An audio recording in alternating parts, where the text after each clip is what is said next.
Thank you very much to be with us. Thank you. This is Komitès. We are very honored to have this interview with Pénélope Komitès. I will present a little bit who you are. So Komitès is a distinguished figure in the Parisian politics, known for her deep commitment in enhancing urban life. You were born in Clermont in 1959, Yes. and you had a rich and varied career, having served as the deputy mayor of Paris, where you have been promoting initiatives related to social affairs, health, green spaces, urban biodiversity, and notably city resilience and innovation. Yes. So your work has contributed to the development in the Paris approach to dealing with crisis, especially in the face of climate change and extreme weather events. And we think you can give us important ideas that other cities can use. So let's start. Thank you again to accept this conversation in your agenda. That you have, I know that you have a difficult agenda. So today we would like to focus about your insights and experience in Paris to build resilient cities, especially building this resilience strategy and then test it through a crisis exercise. And as cities worldwide tackle similar challenges, your experience seems crucial in understanding how to build resilient, sustainable, and inclusive urban environments. So, in your view, what has been the key components of this effective city resilience strategy? Tell a little bit. Well, in my opinion, an effective resilience strategy is a strategy that takes several steps. It aims to anticipate it, prepare and transform the city in order to meet the future challenge and bounce back better in the event of a crisis, whatever the crisis. And the aim is to strengthen the resilience of the city and its inhabitants, and in both the short and long term. Then to do so, it draw on a feedback from past crises, so as to learn from it in a process of continuous improvement and look in the future through foresight. And for me, an effective resilience strategy does not focus solely on the impact on climate change. It anticipates social and environmental crises. It can be heat waves, it can be storms, flood, raw material tension, food supply disruption, pandemics, and we saw with the COVID, and as well as other types of crises, as for example, such as cyber attacks or terrorist attacks. And it's also a strategy that covers a number of geographical scales, from the one to the metropolis, via the building, the district of a quarter of Paris, in accordance with the nesting doll principle. And what I can say also is that an effective resilience strategy goes beyond simply initiating transformations within the local administration. We think about the resilience of municipal administration, the resilience of critical infrastructure and urban buildings, for example, the resilience of the economic fabric, the resilience of people. And well, in a way, because resilience is everyone business, the city of Paris is paying a particular attention to citizen mobilization and participation. This was not the case on working on the first strategy of resilience in Paris, but this is the citizen and their mobilization is really a part of the revision of what we're doing these days in the new resilience strategy. Really, even very more than in the first one, and we try to push Parisians to really play a full part in the resilience on their territory, and that means that this is major communication, pedagogy, and awareness raising effort. This is part of the revision, and also maybe to finish this question is an effective resilience strategy also mobilize the collective intelligence of all stakeholders in the area. This is why the city, for example, has initiated a number of citizen participation initiatives. For example, public meetings and workshops have been organized in each quarter of Paris. We have done also a resilience challenge hackathon, which has been organized with young peoples aged 18 to 25, coming up with innovative solutions in the event of a crisis. And we're also doing a digital consultation for the Parisian. It is still underway to gather the opinions and proposal of Parisians on how to strengthen the capital resilience. This is how we are working on the second strategy of resilience for Paris. It's very interesting. So, in fact, you are coupling like innovation with resilience, because we all know that 10 years ago when we start talking about resilience, here in all around the world was the 100 Resilient Cities launching his initiative. This idea of resilience was very disruptive at that time. So you are talking about an holistic view of the resilience. How do you, which components of innovation? Talk a little bit about this innovative component of resilience. And sometimes people think resilience it's like it's not linked to innovation, but in fact it's very, very innovative. Yes, well, in fact, in Paris, for example, the two greatest climatic risks we can face are heat waves and flooding. And since the 23 heat wave, which really was a huge challenge regarding the climate change, we have developed policies to prevent and manage these heat waves. And we are working on it year after year, taking experience on what is doing and what are really looking at what other major cities are confronted, for example, Vancouver. But in this way, well, we are really working on an ambitious and proactive policy of adaptation to climate change in order to reduce the impact of extreme heat on Paris.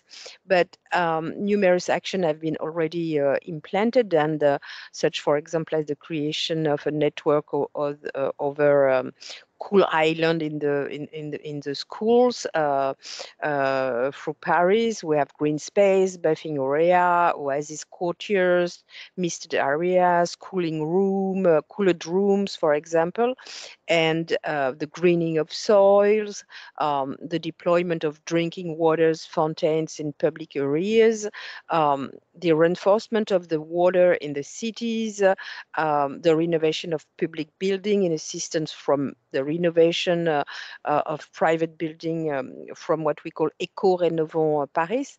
But that means that we also, we working on a heatwave plan, for example.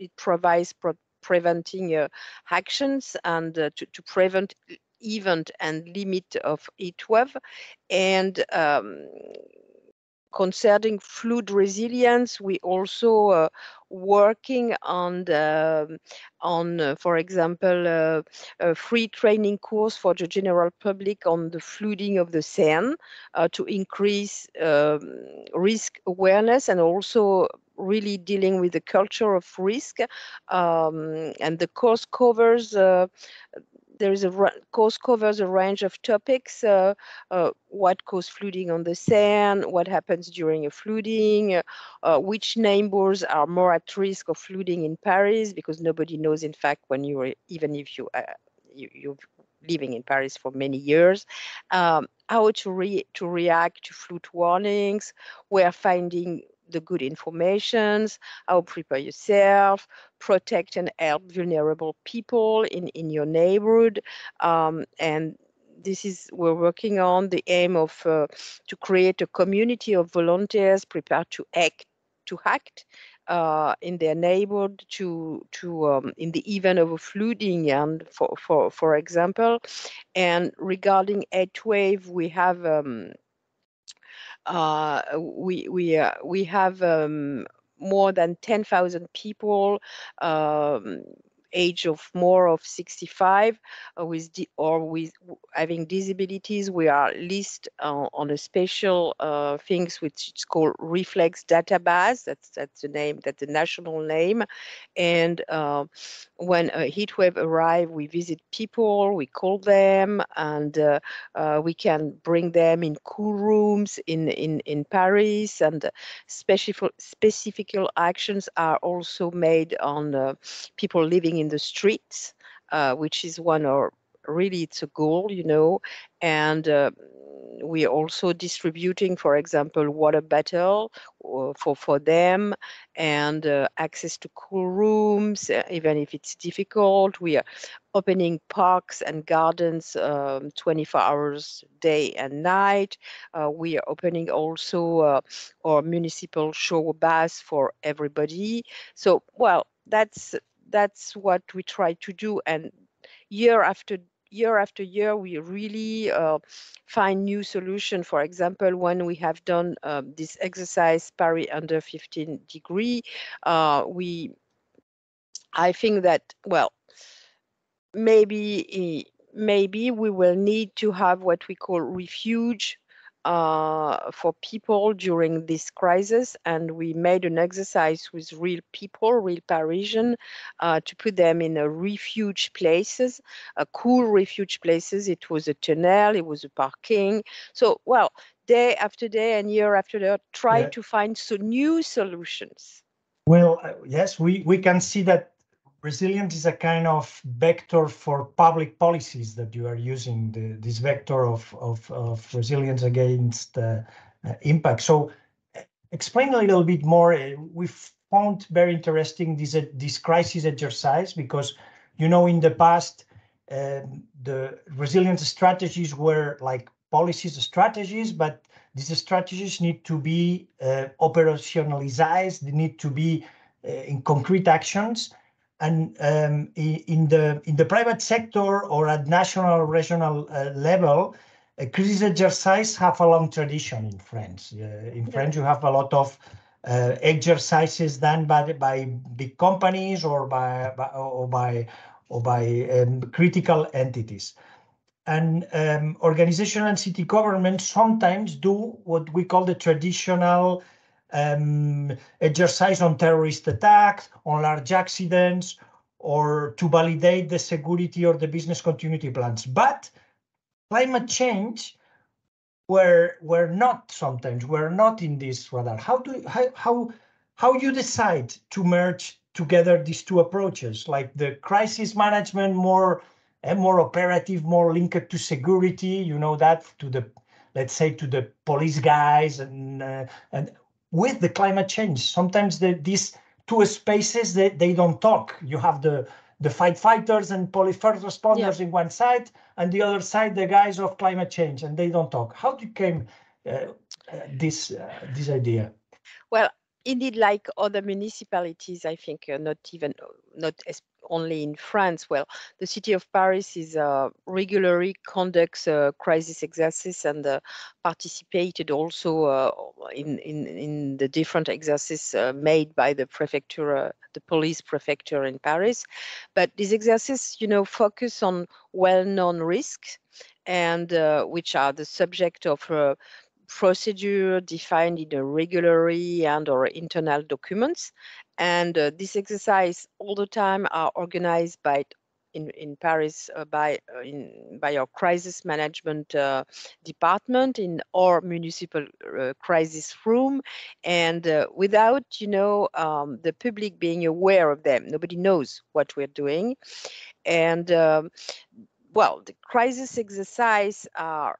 This is an individual tool for practicing the management of unforeseen destabilizing event that can lead on a crisis, but they provide an opportunity to the test crisis management procedure and associated logistics and communication, etc. But at the same time, they enable to they enable participants to develop reflexes and automatism in the event of a crisis.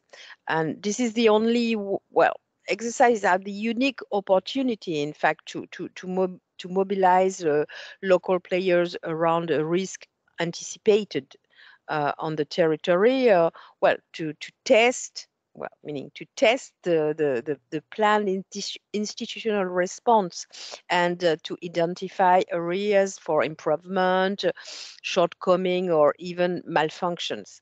And and each time after what we call a retake, and the lessons learned that can be used to improve or to change our public policies, etc. But when we decided to have this special exercise, which was Paris at 50 degrees in last October, we didn't do it alone. We did it in conjunction with the Prefecture of Police and number different partners.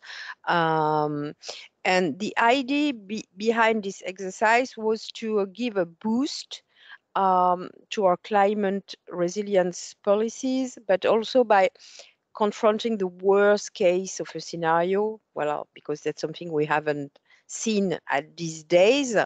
But we asked scientists to work on the scenario, and this is the CRIC Francilians, which is the equivalent of the IPPC for the Ile-de-France regions.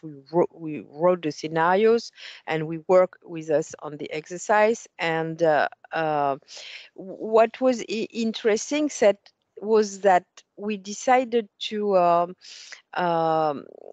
make Parisians participate to the exercise. I think it was something which has been done in no place all around the world, and we ask a special company to help us to work on it, and we have two times. We had the first time on the 13th of October in two neighborhoods in Paris, in the 13 and 19 quarters, with the involvement of volunteer residents and various local players playing their part in almost real life conditions. The aim was to test the sheltering of vulnerable population, children, the elderly, adults with babies, and in so-called refugees, climatic shelter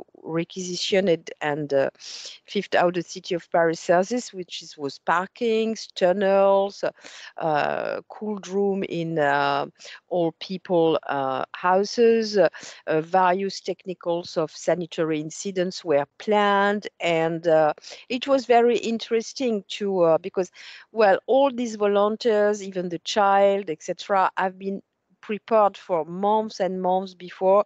They have also worked on climate change and resilience, and it was really very interesting to see them playing their own role in a case of crying, especially young people. And at the end of the exercise, some of them say, "We want to rest. We want to stay. We want to stay." And we had also another day, which was a more usual, which was a table exercise in our municipal crisis room, involving many different partners, the Prefecture of Paris, the fireman, and the health districts, and network operators, and civil protective association, solidarity association, well, to test the reaction of players to the chain reaction and the heat dome across the whole of Paris at this time, not only to district. And the aim was to get players from the various participating entities to see their reaction. And well, it was very interesting because I think we work on this exercise for many months. And that means that, well, partners, where people who participated to this exercise really work closely for months and months and exchange their data and the way they're doing. And I think that this is really the way to improve our functionment during a crisis, whatever the crisis can be. It's we decide to choose a 8th wave at that time, but well, we can think about something totally different. The thing is was to for me, what is very important in this resilience strategy is to make people understand that, well, crisis will arrive, whatever the crisis, and we have to face it, and we have to prepare it, and well, we have to give them all the information, all the preparation, and for example, if there is no food in Paris for one week, well, we have to prepare them, and this is I think this is what is interesting. There is a it was a newspaper, a national newspaper, Le Monde, who published an article some weeks ago, now some months ago. We said that in France, we don't have the culture of the risk. People don't, because we have never worked, with our population, preparing them to the risk and make them understand that it will happen, but we can work together and we can face it. And well, that means maybe changing the way we're working and living every day. But this is not the case, for example, in Japan, where people are really facing the crisis with information. And this is something for me very important on this strategy, is to make people understand, and well, to give them information and preparation, well, to be prepared in a crisis, whatever the crisis can be. So we try to think about what can be the crisis in the next 20 or 30 years. And well, after I think that we will think about everything, but not the good one, but in the same time, we will be prepared. Yes, you mentioned that France has still a long work to do in risk awareness.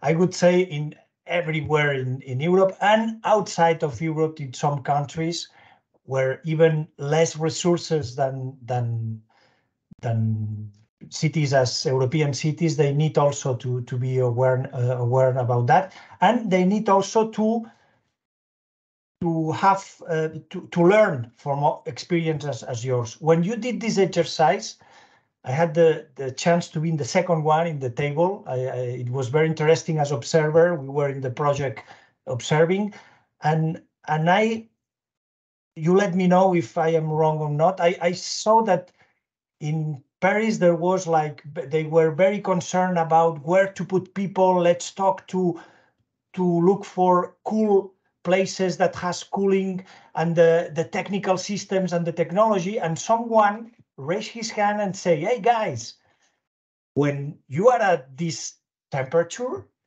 you don't need maybe you don't need technology. Yes. You don't need cooler system. You can go to places that are simply fresh places. So let's think outside of the box. No, let's find maybe not everybody has to go to the big Galerie Lafayette or these places. Exactly. To the big. So. Yeah. Did you find that tech has relatively importance, or what were the findings? Tell us some kind of lessons learned when you do this exercise on this. Maybe do you have one or two tips that you detect after this exercise? After the exercise, what can I say? Because we're going to have what we call a retext, a return on experience. And I think that the main thing we saw for the moment is the fact that, well, we have to improve again the way people are talking to them, preparing themselves, and the fact that when you have an answer to a point in the middle of the crisis, you have an answer to one point. And if suddenly you have something which is going differently from what we have thought, and this is what we call effet domino, and suddenly you don't know what to do, and this is something we have to improve. And that's one example. Maybe the cascading effects, no? Yes, exactly. The interdependencies and that has been, that has been studied in European projects in critical infrastructures, but maybe these interdependencies and cascading effects are not only for the infrastructures, but also on things that you didn't expect, that absolutely this cascading effect has 2 or 3 hours later an effect that you didn't expect. This sometimes. is exactly what we need to improve and to think about. So very interesting. So just to finish this interview, so how has Paris experience with how this experience with this exercise with extreme weather situation in this exercise has influenced the urban planning and the development policies? Do you think this exercise has influence on the future? Yes, I think that this exercise was very interesting. I think it made possible to make the possible impacts of a heat dome on the Parisian territory more concrete for the Parisian. It's an essential step in preparing for it collectively, and put the head dome issue on the agenda within the city and with our partners. Following this initiative, we have several network operators. We have set up international working groups on the subject and have sought feedbacks and expertise from international contacts located in city that have already experienced extreme heat wave, like Vancouver of the Mediterranean city or India. And I think it was very interesting also for raising awareness and information on Parisian about the risk associated with extreme heat and crisis management.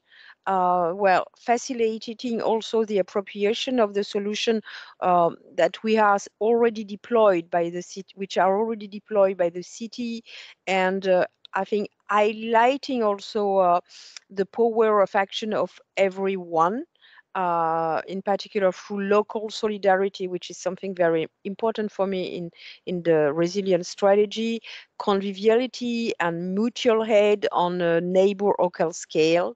I think, and I think it was also for the city and all the partner who work on this exercise interesting, because we're gonna develop best practices and reflexes that can be mobilized in the event of a crisis. This is very important for us, because I think people can panic and are more likely to well, to make bad or well, not the good the good decision if they have to improvise. And I think that what was very interesting also in to test and facilitated the coordination between crisis management players.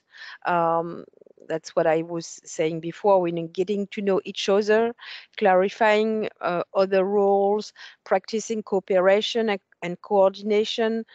Everybody said it was essential. I think this is the best done in action. And well, test also solution, plan solution, identify the limit of the solution, as well as additional actions which are required, for example. This was an interesting exercise. For example, the when we took the decision to create this refuge places to put peoples, because well, they will be refreshed, you know. It has been writing after in our climate plan, which has been presented on the council well, the last month, you know, which it was something new, you know, like well, try to find and to make a card of all the refreshed places in Paris. And also we said it is essential to have what we call a for the moment we're in winter, we have a refresh plan, a fresh plan for people, especially people we are on the streets. But we think that it will be interesting to have what we call a hot plan, especially for these people also in the future. Okay, thank you very much. We are lacking of time. I see that the meeting will finish. Thank you very much for this. You're welcome. For these ideas. I think can be very useful. I think cities need to you are a role model now for cities around the world. Thank you very much. Thank you. Bye. Bye.